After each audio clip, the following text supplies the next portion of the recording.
Syederalun Aramco atau terowongan air jaringan irigasi Pantelong mengalami kerusakan sepanjang sekitar 30 meter di kawasan Blangketumba, Juli Biren. Aramco berukuran 3 meter itu telah ada sejak tahun 1975 lalu, sehingga pada Senin 28 Maret 2022 ambruk dan saat ini mulai digali dengan 2 unit alat berat.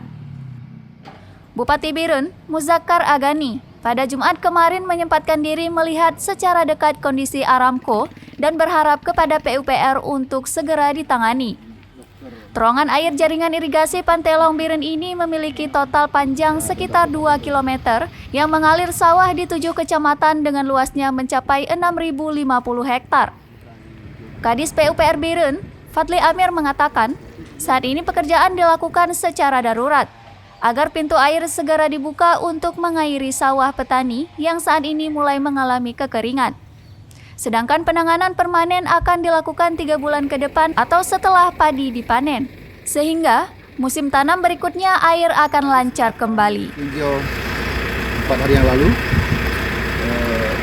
belum ketemu titik. Pada hari ini saya datang lagi bersama KDPU dan beberapa teman-teman dari pengairan balai. Sudah ada titiknya, sudah terlihat. Artinya sekarang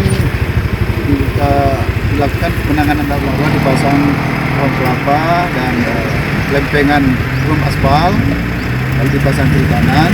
Kita buka untuk sementara 1-2 bulan seperti itu. Kita berharap dalam 2-3 hari ini bisa selesai sehingga air bisa ke sawah.